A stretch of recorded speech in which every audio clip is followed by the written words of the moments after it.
here. Today I have a very inspiring story to share with you guys. John is a 76-year-old retired office worker. He contacted me a few days ago via my Facebook page because he achieved something that you rarely hear about. He kept his GFR completely stable for 27 years, despite having T2D and despite being in stage 3.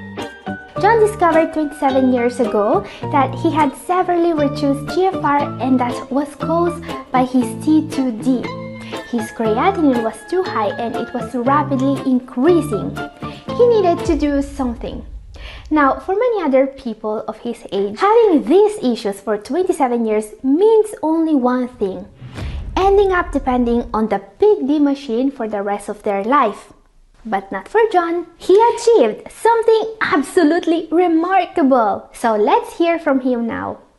This is the message he wrote in my Facebook page. 27 years ago, I discovered I had T2B and CRF. I have not reversed it, but I've kept my GFR completely stable. No decline at all, not even a single point for 27 years. And I think this must count for something, right? I got CRF in 1996 and my GFR was 47. Back then in 1996, I was 49 and I was told that I was going to end up depending on the Big D machine for the rest of my life. I'm now 76 and my GFR is still 47. No Big D machine for me. Probably all my adult life, I've always been a pursuer of good health in terms of eating right and exercise and so forth. But with CRF, I knew I had to up my game. In those years, I had some improvement and some decline, but I was always able to keep my T2D and my GFR under control. I checked my scores every time I had lab work to make sure that I was not deteriorating. I was surprised this month as my last test showed that my GFR was exactly what it was 27 years ago. I feel like I'm just 49 years old again. Okay, this is just amazing. Congratulations, John. What you achieved really is something worth striving for. And I don't say this lightly. You see, in the world of CRF, there is only one constant: a GFR that declines over the years. Seeing someone who was able to completely avoid that despite the fact that he is 76 years old is just amazing. Because you see, even in people without CRF, a declining GFR is to be expected when getting old, and that's completely normal. This is why I really believe that John did something amazing by keeping his GFR steady for all these years, and couldn't wait to interview him, really. Fortunately, he answered my messages and we talked a lot about the way he has been eating for these 27 years. He told me all about what made a difference for him. And there is one food in particular that he has been growing in his garden for all these years because he really believes in its properties. Now guys, the very first question I asked was about the way he has been eating for the last 27 years. It's not easy to find a way to eat that works so well for both T2D and CRF. But it's clear that John found a way. So John, can you tell us something more about the way you eat? Here's his answer. My nephrologist was a pioneer. He gave me a special way of eating already back then in 1996. He told me that it was called the rice diet. No one was doing that back in 1996, and I'm very lucky I found a nephrologist that was using this method because it worked very well on me. It's similar to what you call a low protein way of eating, and I've followed it for 27 years. I was a little worried 5 years ago because my nephrologist retired and I didn't know if I was going to find another one. But I'm still doing all my old one told me to do, and things are still going well. I'm still good in terms of eating right and exercise and so forth.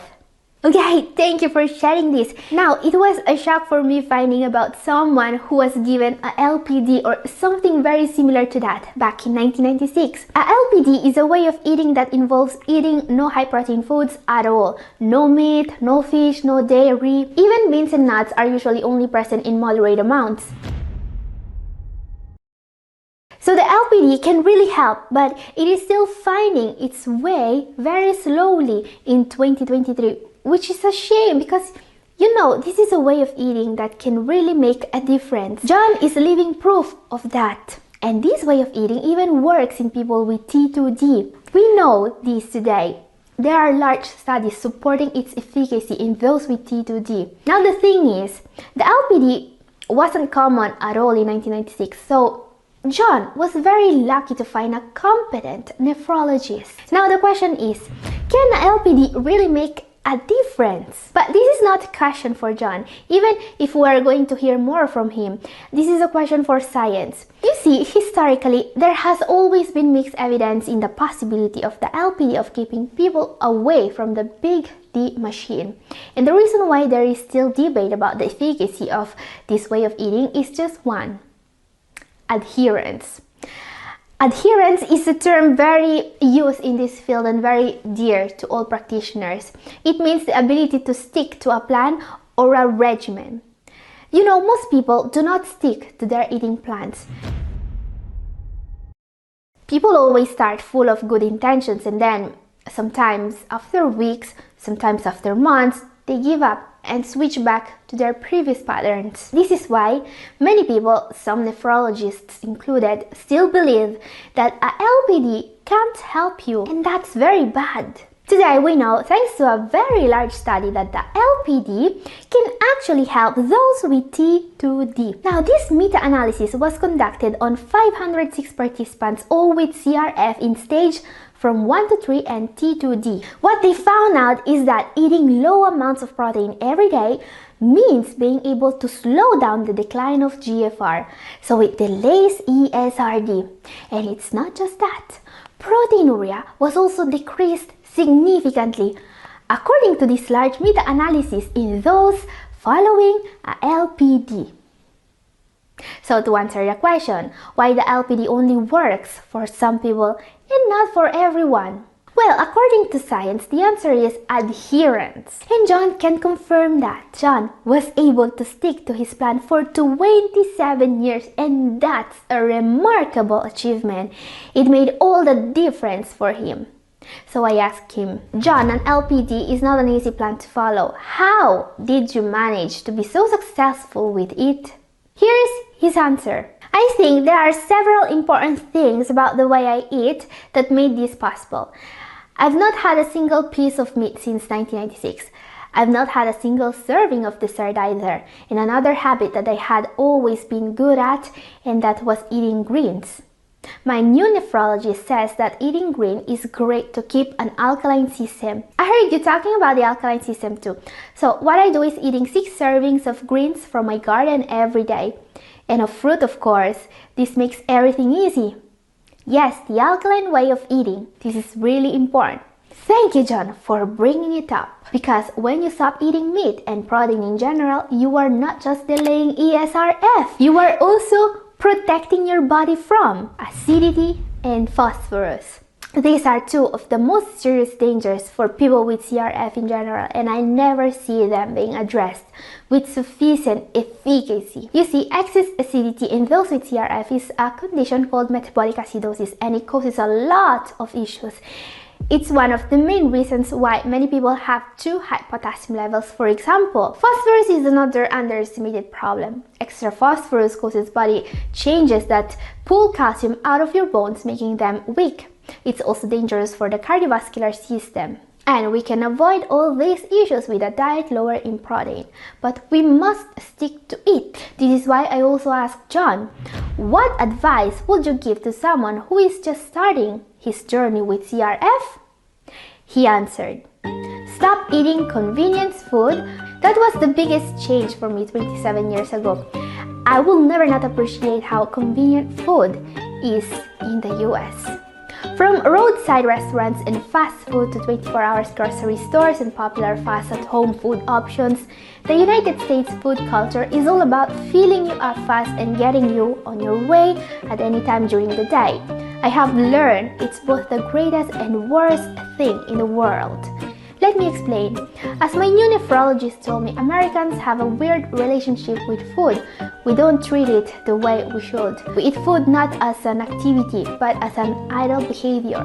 We watch TV, we eat. We are driving, we eat. Watching the game, we eat. We eat and snack at nearly every time in the day. It's not sectioned off at all. Eating food isn't respected enough to have its own place in our daily schedule. It is thrown into the mix with 500 other things. Okay, this is a very interesting point. Thank you for sharing. I'm not going to comment on that. But I believe John when he says that practicing mindful eating can help. Now I believe that you all want to know what food is the most helpful according to John. So I asked him, what are the foods you think help you most? And this is his answer. There is one food that I believe is really helping me. Well, more than one, but there is one in particular that I grow for its properties. I have been raised on a farm. I believe in the power of locally grown foods. I don't live in a farm anymore, but I still grow my own vegetables in my backyard. There is nothing better than homegrown foods. I have my own potatoes, my own lettuce, my own bell peppers, and my own squashes. I eat them every day. There is also one food that my nephrologist recommended me back in the days and that I've eaten daily since then. It's ginger. I grow my own ginger at home. The trick is to cover the plant when it's too cold outside. And I've been using it as a dressing for so many years and I really love it. I put it in my salad every day, at supper. Okay, this is great. Thank you, John. Reading this makes me want to grow my own veggies too. If I only had the time. By the way, John's favorite food, ginger, really is one of the most powerful and most beneficial superfoods you can find. Not many people know how helpful ginger actually is, but it has so many benefits. It can stop nausea almost immediately. It can reduce the inflammation in the body. And in those with T2D, ginger can help controlling sugar levels.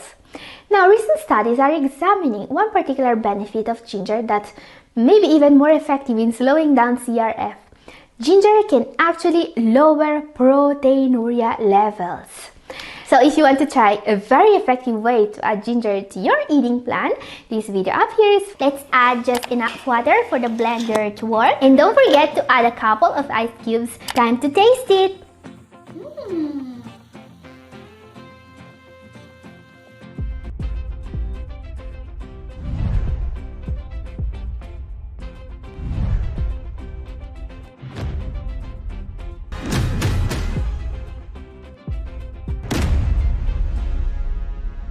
How to greatly lower proteinuria and stop kidney disease progression with a super healthy recipe, a vitamin, some good habits, and more. I've been working with kidney disease patients for almost 10 years now, and when I'm looking at blood analysis, there is only one value that I keep in greater consideration than GFR: proteinuria levels. Proteinuria can make all the difference between ending up in dialysis and reversing kidney disease. Proteinuria levels, also known as albuminuria or protein in the urine, can actually tell you your future. Keeping this level in the right range means that kidney disease is under control. But if proteinuria is too high, a fast decline in kidney function is almost always a consequence. So the question is your mean albumin excretion rate below 30 milligrams per day? If not, don't worry. Today we're going to see what natural remedies, vitamins, and foods are proven by science to lower this most important marker of kidney disease progression. Don't miss our number one in particular because that's a tea that will lower your proteinuria by 36% and your creatinine levels by 18%. Before that, there are some foods that can really make a difference with proteinuria. And I have just put some of the best foods together in a super tasty recipe. Do you want to see it? Number 5, the kidney protecting smoothie. This smoothie is completely made from superfoods with kidney repairing properties. In particular, our main ingredient is a food that was studied because it can protect the kidneys from proteinuria. This is ginger. Recent research is linking ginger to a plethora of health benefits. It can drastically lower blood sugar levels on the long term, essential for diabetes patients. It helps lower cholesterol levels, and it was also linked to lower proteinuria levels. Amazing what a little root can do! Researchers believe that all these benefits are due to the incredibly powerful anti-inflammatory effect of ginger. And guys, while there are many ways you can incorporate ginger in your diet, there is only one recipe that's so healthy it can actually enhance the properties of ginger. This is a red Williams pear, and yes, it tastes as good as it looks. Red Williams are even richer in antioxidants than regular pears, and they are lower on the GI scale than apples. Recent research is linking the powerful antioxidant the skin of this pear contains to improved antioxidant levels in blood. An amazing way of protecting the kidneys. Our next entry. Just like ginger, this small seed is one of the few foods in the world that can actually link by solid science to lowered proteinuria levels. This is flaxseed. I've been studying everything that works to improve the most important markers for kidney health, and there are few foods that are way more powerful than anything else you can find. One of them is flaxseed. Yes, I told you this recipe was going to be super healthy. Our next ingredient, 1 lemon. This is one of the most misunderstood fruits on earth. We usually juice lemons, and doing this we discard the healthiest parts. The pith, which is good for you because it's incredibly rich in dietary fiber. And the peel, which is a powerhouse of antioxidants and nutrients, way more than lemon juice. So don't squeeze lemons. Just wash them and put them in a smoothie with seeds, pith, and peel. Okay guys, there is one more ingredient here with health benefits even more unsuspected than those of lemon. This nut is called Brazil nut, and it's basically the only good source of a mineral that you really need, selenium. Selenium deficiency is a very common deficiency in people with kidney problems, and it's linked to a faster progression of CKD. This small nut is the best source in the world of this essential mineral. Let's add just enough water for the blender to work. And don't forget to add a couple of ice cubes.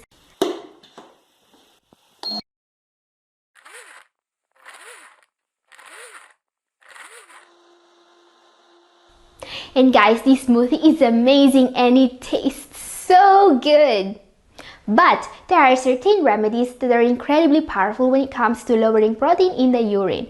Don't miss our number 1 in particular because it was used in patients in stage 4 and 5 to lower proteinuria by 36%. Before that, there are some good habits that are a must for all kidney disease patients, but especially those with high protein in the urine. Number 4, good habits. Eat plenty of fruits and vegetables, grains and legumes. While not all fruit and vegetables have the incredibly powerful healing properties of the ingredients of my smoothies, it's out of doubt that following a plant-based diet is a must for CKD. This is also because eating more plants means that we are now reducing protein intake.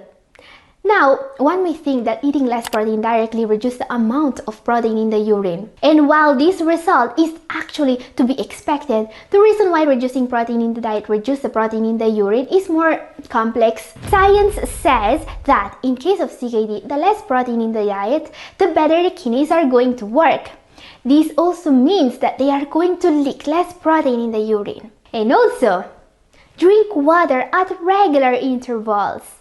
Being hydrated protects the kidneys in several ways, as regular water intake is needed by the kidneys to flush out excess sodium and water through urine. And while water doesn't directly reduce protein in the urine, there is something it can, on the other hand, actually remove: excess sugar. And this is really useful for those with diabetes. And also, make exercise regularly a priority. Fact: regular exercise is the only thing in the world that can treat drug-resistant high blood pressure, lower cholesterol, and blood sugar levels at the same time. This is key for protecting the kidneys from proteinuria. And don't forget that even walking at a brisk pace every day and taking the stairs instead of the elevator counts as exercising. And there is one vitamin that's more powerful than any home remedy or treatment: Keeping these vitamin levels in the correct range means delaying dialysis by years because it reduces proteinuria. Before that, there is one thing we absolutely need to clear here. As we were saying, your doctor may use ACR or urine albumin to creatinine ratio to predict the health of your kidneys in the future. But wouldn't it be even better if we could do this prediction by ourselves? Let's see how this works. How can you read your proteinuria levels by yourself? Also known as albuminuria or proteinuria, this is one of the most important markers of kidney damage. It's usually indicated on your blood analysis as ACR, but you could also find albuminuria. This is a very important marker for the risk for cardiovascular disease and, most importantly, end-stage renal failure. And this level is just as important for those with CKD as for those who are at risk for CKD, maybe because they have diabetes or high blood pressure. This table here explains it pretty well. What it tells us is that the lower the albuminuria, the lower the chances of progressing to a worse stage of kidney disease. And this is always true, no matter what stage of kidney disease you are in. So if this level is below 30 milligrams per gram, you are more likely in the green. Your kidneys are going to be stable in your current situation. If this level is between 30 and 299 milligrams per gram, you are risking that your kidney disease will worsen. In this case, you are in the orange or red, depending on the stage. Now, when this level is over 300 milligrams per gram, well, this is bad. Being in the red is a reason for concern. In short, keep albuminuria or ACR under 30 in all the stages to slow down CKD and reduce the risk of death, heart attack, or kidney failure. Time now to see a vitamin that is actually proven to help. Researchers have recently discovered that there is a vitamin that can significantly reduce the severity of proteinuria among patients with CKD. Actually, every single kidney disease patient should be supplementing this one. Deficiencies are extremely common when it comes to number 2, vitamin D. Vitamin D really is the kidney vitamin. Low vitamin D levels have been linked to fatigue, frequent infections, bone pain, a dozen other nasty symptoms, and way higher proteinuria levels. And getting vitamin D levels back to normal can help fight diabetes, lower blood pressure, and also protects the kidneys. But wait a moment before starting to take vitamin D3. There is something you absolutely need to know about this vitamin before taking it. Keeping the levels of this vitamin in the correct range is not always easy, but it is crucial for your health. So let's answer a very important question. Are your vitamin D levels too low? If you are not keeping an eye on your vitamin D levels, consider this. A recent study shocked the field of nephrology. All kidney disease patients in this study had low levels of vitamin D. Now, the shocking truth about vitamin D. Many of the patients in the study were taking vitamin D supplements, and yet their serum levels were insufficient. What to do then? I've researched this issue more in depth, and there is a solution to it that works in most of the cases. I shared my findings in this video up here, watch it now, so I can show you exactly what to do. Okay, time for our number 1 for today. This is an incredible remedy with powerful documented benefits. It can seriously help you lower proteinuria levels. I'm not exaggerating when I say that this remedy is easily one of the most powerful natural medicines I've come across in my career. According to a study published on a respected peer-reviewed journal, taking this natural remedy for 3 months is enough to obtain a reduction of 36.7% in protein in the urine or albuminuria. The incredible remedy that can save your kidneys from proteinuria is number 1, cordyceps. This little fungus you see here is one of the most powerful remedies on earth when it comes to kidney health, according to science. In a review of 22 studies on cordyceps, almost 1,000 CKD patients were found to have significantly lowered their creatinine levels, improved many other markers of kidney health, including hemoglobin and serum albumin levels, and they reduced their proteinuria or ACR levels by more than a third in just 3 months. This basically means an all-around improvement in kidney health and kidney function. Incredible! And what not many people know about this remedy is that it is also really tasty, especially if you prepare it following my special recipe, carefully crafted to increase the kidney boosting properties of cordyceps. If you want to know more, watch my video.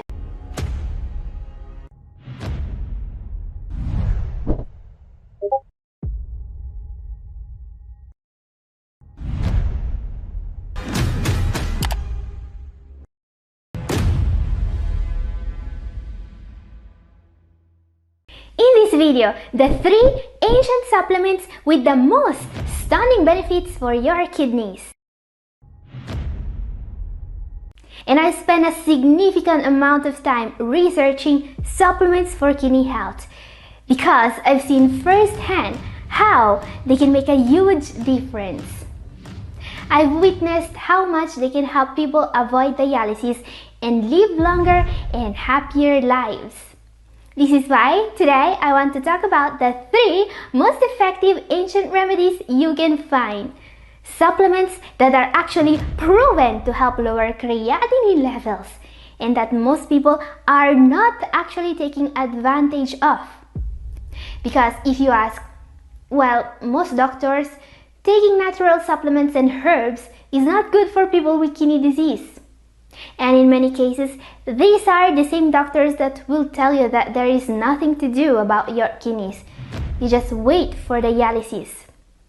But modern medicine is not on the same page with these doctors. We know today that there is a lot more you can do than just wait for dialysis. Improving is possible even in stage 4 and 5 of CKD, says modern medicine.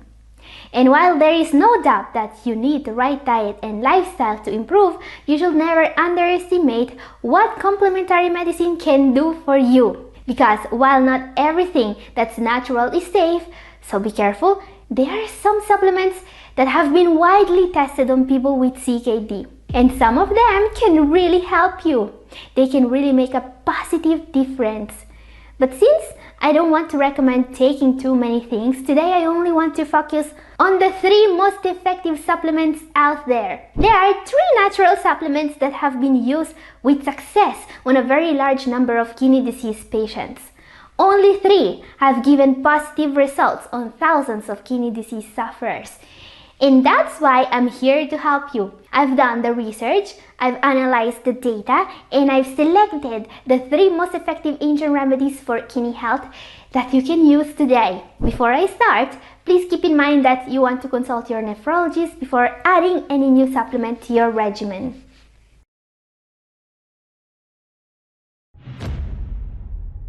Okay, let's start. Very first entry is going to be a natural supplement that was tested in stage 4 and 5 patients with one goal in mind: delay end-stage renal disease as much as possible.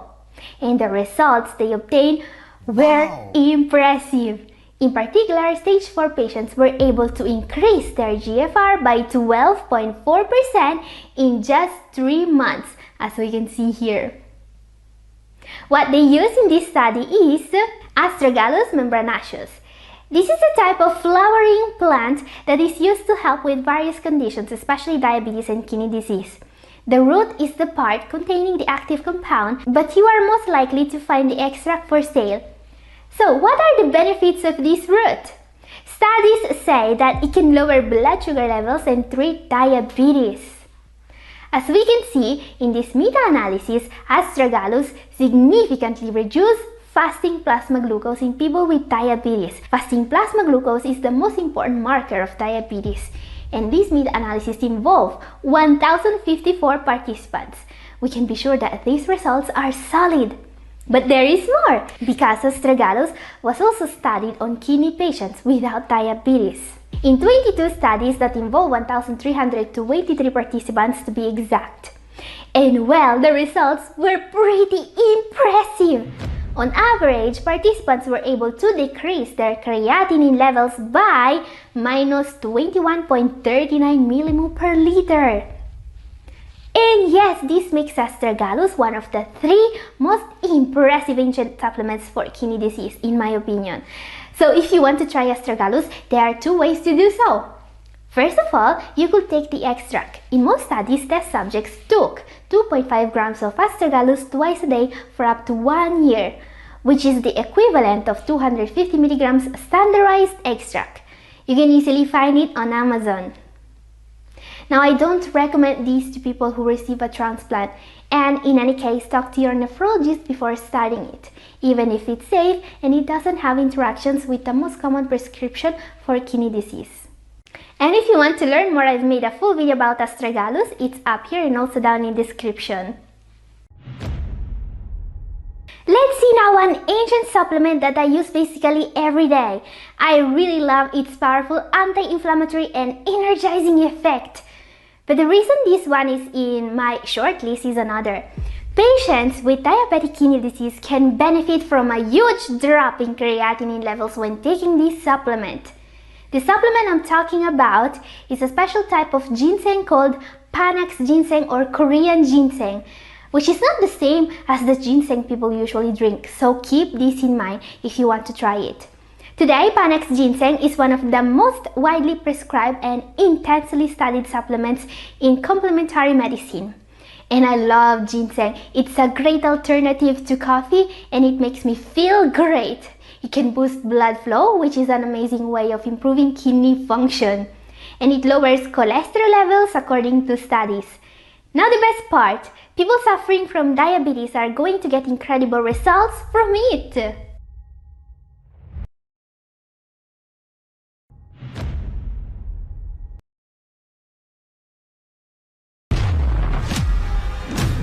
But everyone with kidney problems could benefit from this ancient root. Studies are showing that taking Panax ginseng can lower the inflammatory markers in the body significantly. And this is crucial if you want to improve the health of your kidneys. Remember that there is an important inflammatory component in kidney disease. This means you need to take action against inflammation if you want your kidneys to improve. Now a question, how to find the perfect ginseng supplement? Not all ginsengs are created equal. There are several types and qualities of ginseng. What I'm focusing on today is called red Panax ginseng. This is not the same as Chinese or American ginseng. While those are mostly used for their taste and energizing effect, Panax ginseng of the red variety is what you want to fight diabetes. This slow-growing short plant with fleshy roots can be classified 3 ways depending on how long it is grown: fresh, white, or red. Fresh ginseng is harvested before 4 years, while white ginseng is harvested between 4 to 6 years. And to be classified as red ginseng, it needs to stay in the ground for 6 years or more before being harvested. More studies actually used red Panax ginseng extract, and this is what you want. Question: who would benefit more from taking it? One of the main benefits this root has is its ability to lower blood sugar levels and improve insulin sensitivity. This effect is well documented and powerful. Type 2 diabetes patients that took Panax ginseng for 12 weeks saw an impressive 11% drop in blood sugar levels and an even more impressive 33% increase in insulin sensitivity. And this is an amazing result, frankly, but it almost means that you will want to keep your sugar levels monitored if you want to try it. So if you have diabetes, I really think this root can help you. I wouldn't recommend this supplement to people who are having trouble sleeping. Even if ginseng is not as bad for your sleep as coffee, it's still better to take it in the morning. It has a powerful stimulating effect. And also people who have received a transplant and those with an autoimmune conditions should avoid it. Panax ginseng is very safe, but it's best to start with lower doses and increase over time. Always buy ginseng from a trustworthy company because it's an expensive root. There is a risk that these reputable manufacturers might sell ginseng with other things added in or include less than advertised on the bottle. Now, this begs the question, are these supplements safe? Guys, if you have been following me here regularly, you may already know that I like to keep the number of supplements that I recommend to a minimum. I mean, I get a lot of comments asking me to talk about this or that hype new product, but more often than not, I research them and then end up not talking about them. And the reason is simple. Most people here are already taking a huge amount of pills every day, and this may create a risk for unwanted interactions and side effects, which is dangerous. So experimenting with supplements is not something I recommend to those with kidney disease. You may now understand why I don't like to talk about preparations or supplements that have not been studied in depth enough or that are just the hype of the moment. On the other hand, the supplements I actually show you are those that have been tested on thousands of kidney disease sufferers. The supplements that are actually safe, because you don't have to experiment on yourself, but you can benefit from the research conducted by actual scientists and researchers. And up next, we will take a look at one of the most impressive natural supplements I've ever seen. In a review of 22 studies on it, published on the Cochrane Library, almost 1,000 CKD patients in all the stages were found to have significantly lowered their creatinine levels. These patients greatly improved their kidney function, reduced proteinuria and also hemoglobin and serum albumin levels. All thanks to Cordyceps militaris. Now, Cordyceps militaris is one of the most prescribed supplements for kidney patients in Asia, and this shouldn't be a surprise. As per my thumbnail, CKD patients in late stage 3 and 4 who took 100 milligrams of this supplement for 3 months were able to lower their creatinine levels by 18.3%. And it is also widely tested in Europe and in the US on patients being treated with conventional medicine, which is very important because we need to know that this is safe. And as I was saying, almost 1,000 CKD patients were found to have significantly improved or their most important markers when adding Cordyceps to their normal regimen. These patients greatly reduced their creatinine levels, reduced proteinuria and also hemoglobin and serum albumin levels. This basically means an all-around improvement in kidney health and kidney function, and just by adding a single supplement to their regimen. So question, how to choose the right Cordyceps supplement? There are many ways to take Cordyceps. I mean, you could literally make soup with it. But in medical literature, using the extract is the most common way. Cordyceps extract may be made to guarantee a certain amount of cordycepin, the most powerful active ingredient in this fungus. This is important because in one of the most complete studies on Cordyceps for CKD, researchers were able to isolate what components of the Cordyceps can treat kidney problems, which is cordycepin. So if you want to buy Cordyceps in extract form, double check that the producer was able to certify cordycepin percentage. Now guys, in medicine, you will rarely see one size fits all, alright? Which means that you will usually be given solutions that are tailor-suited to your needs. So question, who should be taking Cordyceps and who shouldn't? This supplement is widely tested and it is beneficial for CKD sufferers with or without diabetes, especially those in stage 3 and 4. It can be even helpful for those in dialysis because it helps with anemia. Now, I can also tell you that those with high proteinuria levels will benefit even more from Cordyceps because it is extremely effective against this condition. And diabetes too, because it also lowers blood sugar levels.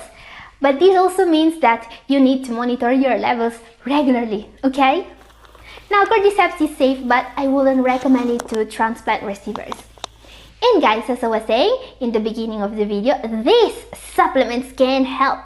But the foundation of your treatment is the renal diet. Now, I recently made a video that, in my opinion, makes it a lot easier to understand how a renal diet should be planned according to the most recent studies. In this video, 9 foods with health benefits so powerful they will have a positive impact on your kidney health in just 30 days. And today, I have no doubt about this. A well set up renal diet can make all the difference between keeping losing kidney function at each new test and improving it.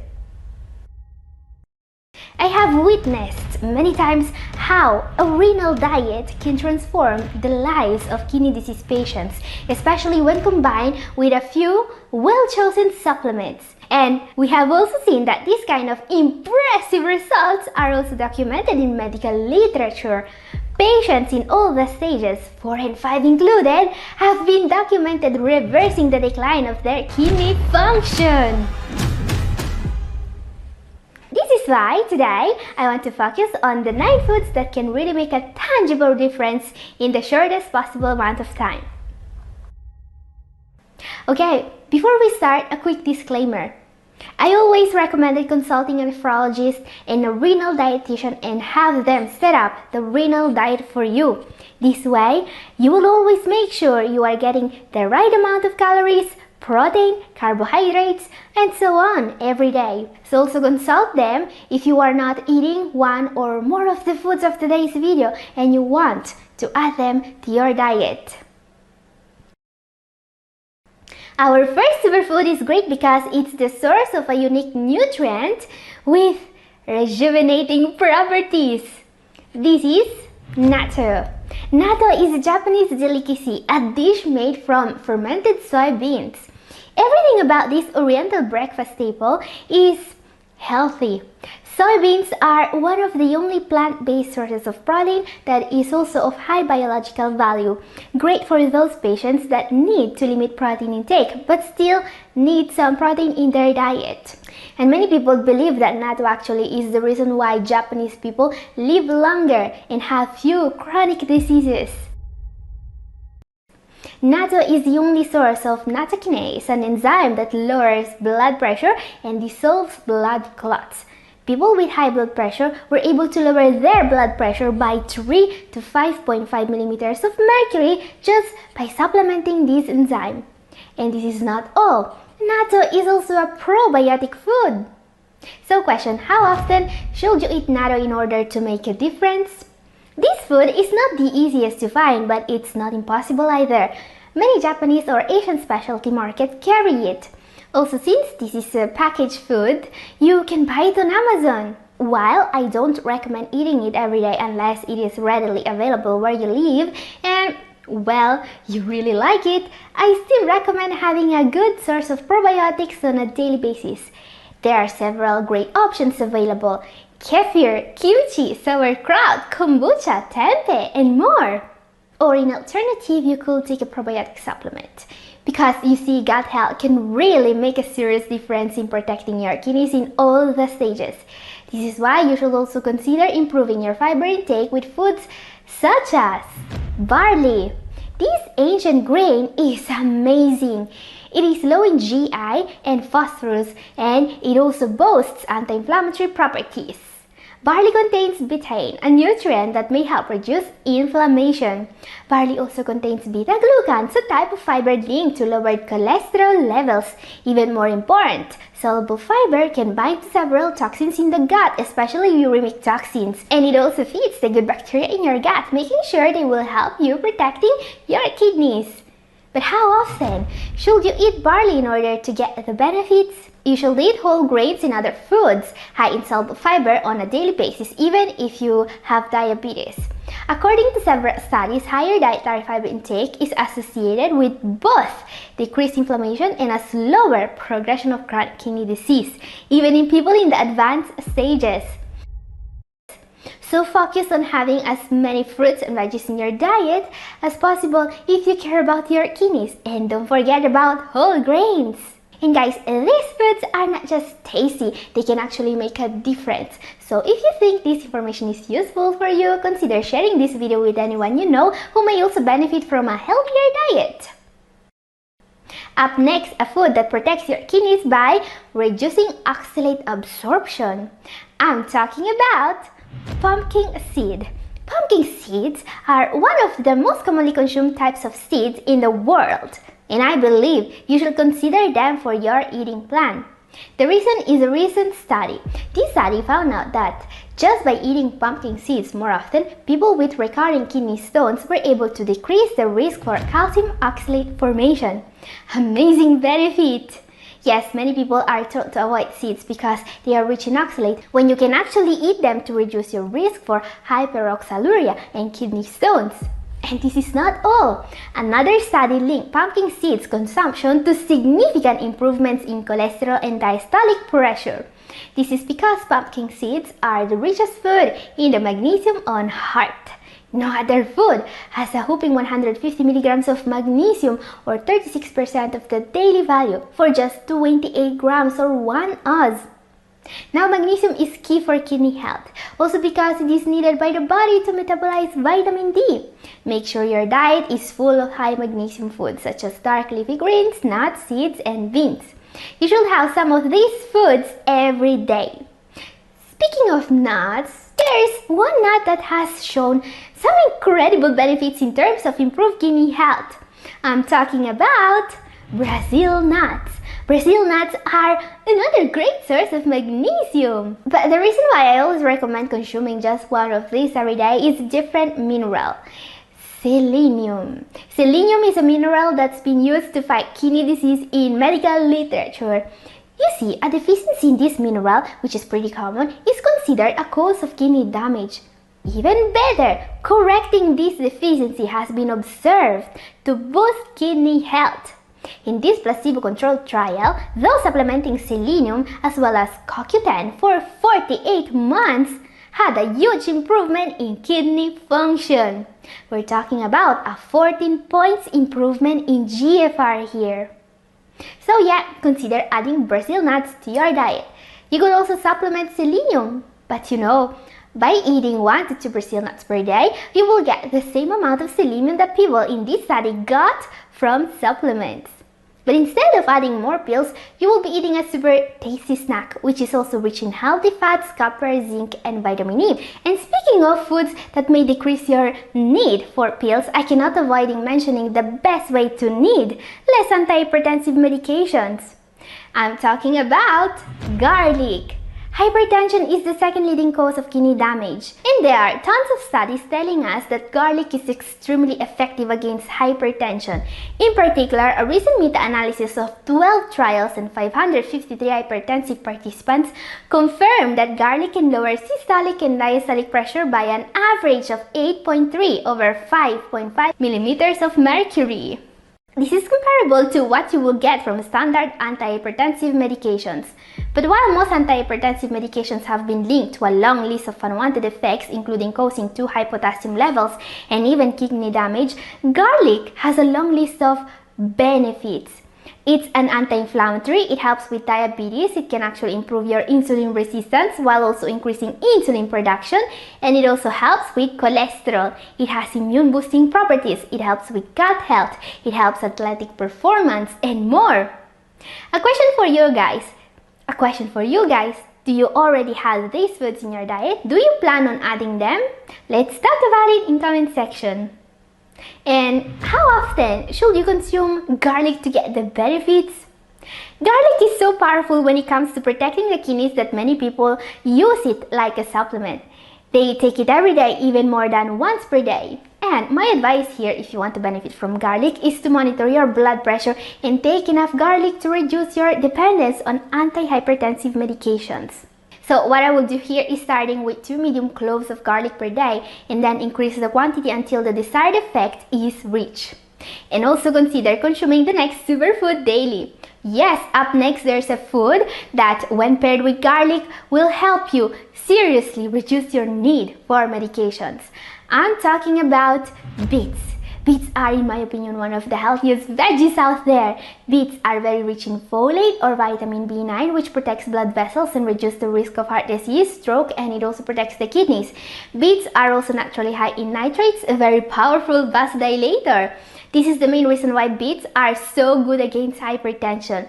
Actually, in a study on kidney disease sufferers, those who drank juice made from beets had a very significant improvement in both diastolic and systolic pressure. Their blood pressure went down by 10 over 8 millimeters of mercury. Which means that, for example, you could have garlic with your breakfast and dinner and beets or beet juice for lunch. This would help keeping your blood pressure stable during the whole day. Imagine how much better your kidneys will be. Up next, another food that will help you with both blood pressure and also inflammation. Ginger. Ginger is amazing at reducing water retention. It's a potent diuretic that also naturally stimulates urine production. But this superfood has so many benefits that you will absolutely want to eat it every day. Ginger is one of the most powerful anti-inflammatory foods out there, and it improves circulation by acting as a vasodilator, which means it widens the blood vessels and lowers blood pressure. Ginger is also known as a heavy metal chelator, meaning that it binds to and removes heavy metals, especially cadmium, which is considered one of the worst dangers for kidney patients. Ginger doesn't need any special preparation. Just add it to your soups and rice dishes or enjoy it in a tea. And talking about foods with diuretic properties, up next, one of the most powerful detoxifying foods you can find, asparagus. This succulent savory vegetable definitely deserves to be consumed at least on a weekly basis, especially right now that it is in season. You see, asparagus contains a stimulating blend of nutrients that help boost energy, cleanse the urinary tract, and neutralize excess ammonia and other toxins. Because this food is also a natural diuretic, meaning that it will help the kidneys do their job of help rid the body of excess salt and fluid. And today we have also seen how important gut health is to protect the kidneys. So also keep in mind that asparagus is a great source of soluble fiber, which creates a special gel-like film in your gut to help absorbing sugar and carbs more slowly. Great also for people with diabetes. Okay, time now to see a superfood that some people would actually tell you to avoid. And yet this food fights one of the most serious causes of kidney damage: flaxseed. Despite containing phosphorus and oxalates, the effect this small seed has on kidney health is the opposite of what internet experts would lead you to believe. You see, flaxseed has actually been used in medical literature as a way to lower creatinine in people with kidney problems. Flaxseed is especially powerful for people with inflammatory kidney disease. There are studies showing that flaxseed can lower creatinine in people with inflammatory nephritis thanks to its impressive anti-inflammatory properties. So let's talk about flaxseed and diabetes.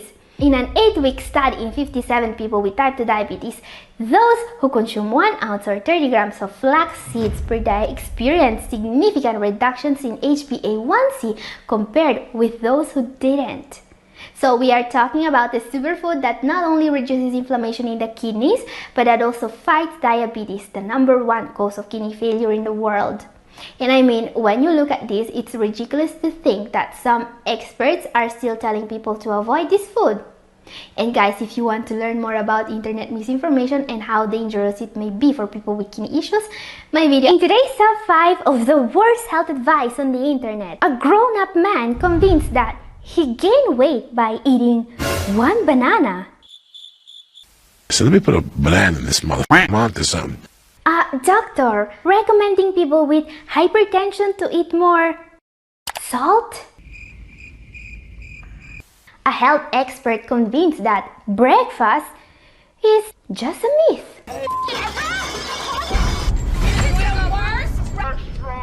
And more. Hello everyone, Catherine here. I've been working with people suffering from kidney disease for more than 10 years now. And let me tell you one thing. Giving people the right information is just half the job here. The hardest part sometimes is convincing people that what they heard on the internet is just wrong. Nowadays, it almost looks like everyone is an influencer. Everyone is giving health advice on the internet. And in most cases, this is fine. For the general population, following this or that diet is not a huge issue. But it's when unprepared people on the internet start giving advice to those with pre-existing conditions such as diabetes or kidney disease that things can get messy. There are 5 common pieces of advice floating on the internet today that can do very serious damage to your kidneys. Some of the people following this kind of advice actually ended up on dialysis. So today, I've arranged the worst pieces of advice on the internet in a top 5, and I have debunked them. So brace yourselves guys, because you will hear today some of the worst you have ever heard. Starting with the man that's convinced that he gained weight by eating 1 banana. Eating a banana and putting a banana in a blender is 2 different things. I did not know that. One day I said, let me put a banana in this motherfucker just to see it. I'm like, damn, this is delicious. I'm onto something. I gained weight that week. I didn't know what it was. From the banana? When you blend a banana, it's 8 points. What? When you eat a banana, it's Ugats. What? It's 0 How's points? that for you? Because when you eat fruit and when you drink fruit, it's 2 different things. That's why all these fat people, when you see them going, I don't eat breakfast, I drink a smoothie. You're killing yourself. Okay, this is shocking. I mean, this man really thinks that he gained weight because he ate, or he drank one banana. So all the other days he was just eating bananas, never gained any weight. Then, one fine morning he drinks a banana smoothie and boom, suddenly he gains weight. But that's just impossible. First of all, because a medium-sized banana contains 100 calories. A blended medium-sized banana, on the other hand, has, you guess it, still 100 calories. Blending will not change anything about the banana. It's no different from, chewing it. Your blender will do absolutely nothing at a molecular level to the sugar and fiber in a banana. Now, this is from the Joe Rogan podcast, by the way, which is still pretty popular. So why did he gain weight then? The reason why he gained weight after that banana is most likely just normal bodily functions. People gain and lose up to 5 pounds during the day due to food, water, salt intake, due to sweat, and other normal bodily outputs. There are studies conducted exactly on this topic to tell us that what he might have seen on this scale means nothing. And do you think that guy read any of these studies before going online and telling people that when you blend a banana, it's 8 points? When you blend a banana, it's 8 points. And when you eat a banana, it's nuka? It's ugats. 0?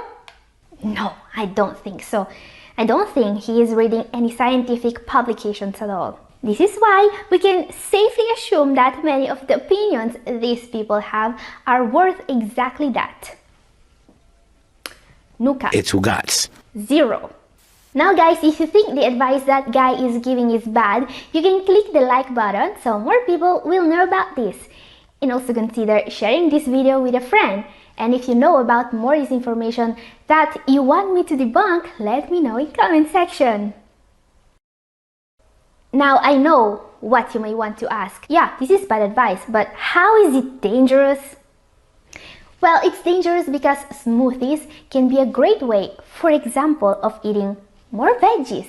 He could have added a cup of greens to that banana and maybe some healthy fats, and he could have had a very healthy breakfast full of fiber and vitamins.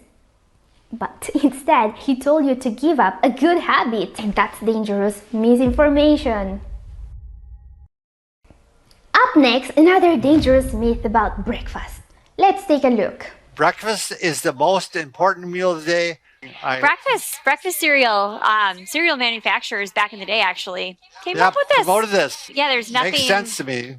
Nothing in our human biology that says we need to wake up and go to the kitchen right away and eat. So my advice for clients always is your first meal of the day should be when you're hungry. Right. If you don't feel hungry to 11, sure.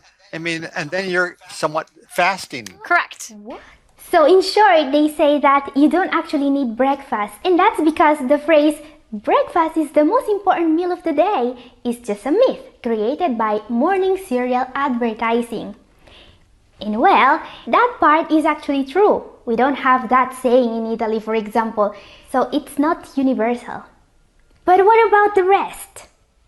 So the advice of forgetting about breakfast is coming from a channel that I actually like. They are called Bob and Brad, and I must say that one of their videos actually helped me. I was having a stiff neck that day and I followed their stretching routine, which actually made it better. Yes, what you need to know about them is that they actually physiotherapists.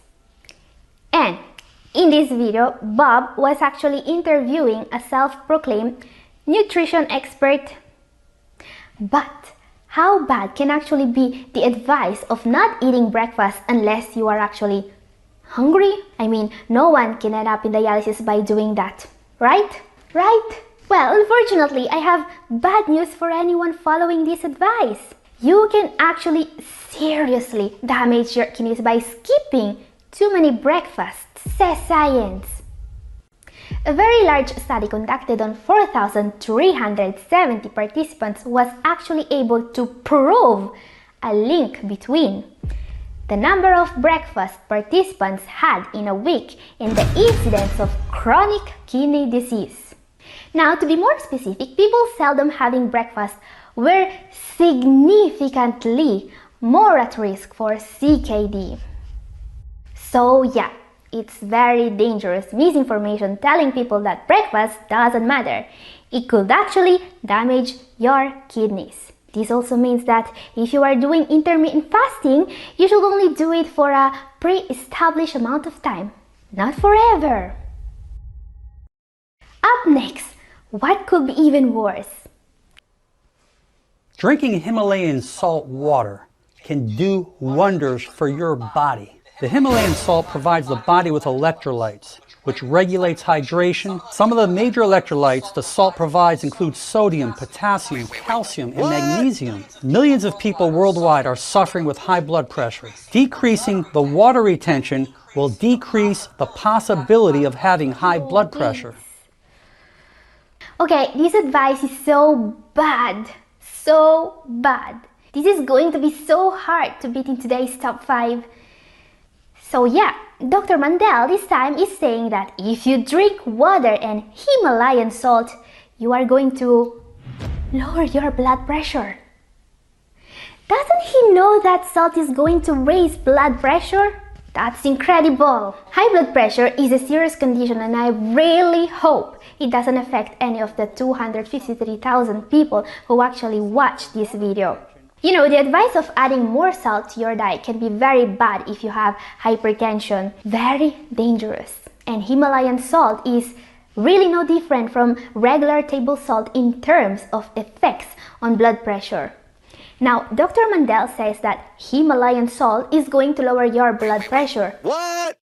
Because it contains potassium and magnesium. And while it's true that these two minerals can have a positive effect on the blood pressure of someone who is deficient in them, do you know how much potassium and magnesium are you going to get from 1 gram of this salt? You will be getting 2.8 milligrams of potassium and 1.06 milligrams of magnesium. That's like saying you are getting no potassium and no magnesium at all.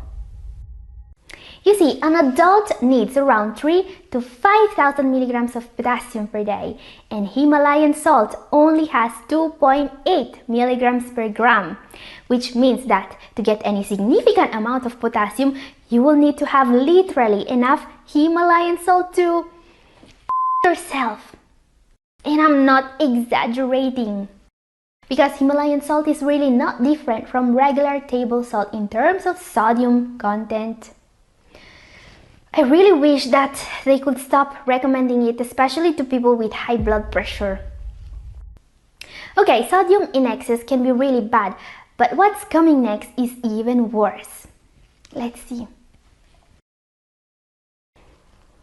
Have you ever wondered how Koreans maintain their good bodies even after a big feast like this? Yeah, I know how. They don't do those big feasts every day. Like any other human being, Koreans need to follow an isocaloric diet in order not to gain weight. They're not aliens, we have checked.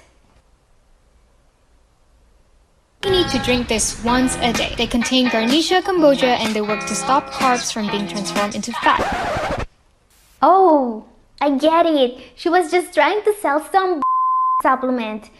And she doesn't even know how this thing is called. This is a video I saw on TikTok, by the way. So you will take some Garcinia kombucha, which I absolutely do not recommend, by the way. And all the carbs now cannot be transformed into fat. But is that true? I mean, it sounds interesting, doesn't it? A simple supplement that just stops carbs from being turned into fat. Wow. Why isn't everyone taking it? It could save lives. Okay, yeah, I was being sarcastic here. Because you know, there are just two problems with Garcinia kombucha. First, it doesn't really work. There are very few credible studies supporting it. And I quote, "A 2020 review of 11 short-term studies in people did not find significant effects of Garcinia kombucha products on weight loss." This is what the National Center for Complementary and Integrative Health says about it. Second, it can damage your liver. The FDA actually warned people not to use products containing Garcinia cambogia because cases of liver damage have been reported. Some cases were severe. So, do all Koreans take Garcinia cambogia to stay thin?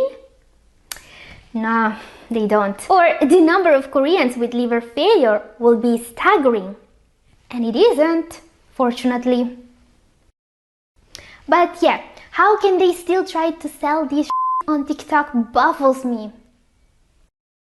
Okay, time now for our number one for the day. An advice so bad it can literally send people in the hospital. I'm not kidding. This actually happened. Let's see how. Today we're going to discuss the first sign of kidney disease. It is nocturia. Oh, Dr. Berg cannot make a video about internet misinformation without him. It's just impossible. There is so much in this video I don't even know where to start from. First of all, telling people to look for nocturia if they are worried about their kidneys is very bad advice. Kidney disease is a silent disease. It goes on for years without any specific symptoms. So if someone is worried about their kidney health, I would never tell them to look out for symptoms. I would ask them what are their risk factors. You know, diabetes, high blood pressure, heart problems, a family history of kidney disease. And then I will tell them to get checked, not to count how many times per night they wake up to urinate. Because you know what's the most likely cause of nocturia? It's not kidney disease. It's UTIs, simple infections of the urinary tract. You see, nocturia just means waking up to urinate more frequently at night. A lot of people have this symptom, but just very few of them also have kidney issues. Most of them only have a very treatable UTI. So what's the point of scaring people with UTIs into thinking they have kidney disease? I don't know. Maybe the next part of the video will tell us. So kidney problems go hand in hand with diabetes. Oh, I can see where he's getting at. I bet he has a solution for that. Let's see if I'm right. The ketogenic diet. Ah, the ketogenic diet. The diet that works for everything. And coincidentally, the diet he writes books about. So if you have nocturia or kidney issues, you have to do a keto diet. Very solid advice, isn't it? And you know, guys, sometimes in the past when I said that the keto diet is very bad for the kidneys, some people in comment section didn't believe me. They say, but Catherine, if kidney disease is often caused by diabetes, wouldn't a diet very low in carbs actually help? That's a tough question. It's my word against that of Dr. Berg here, isn't it? Or maybe I'm wondering if any studies have been conducted on the effect of the keto diet on the kidneys. Ah, wait, it just came to my mind that a very large, very compelling review of studies has been published on the very topic of the keto diet and its effects on the kidneys. Here it is.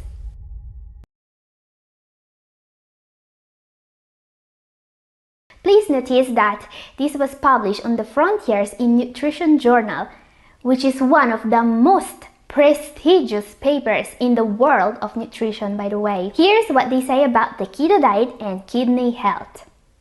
First of all, and I quote, the review published on Frontiers.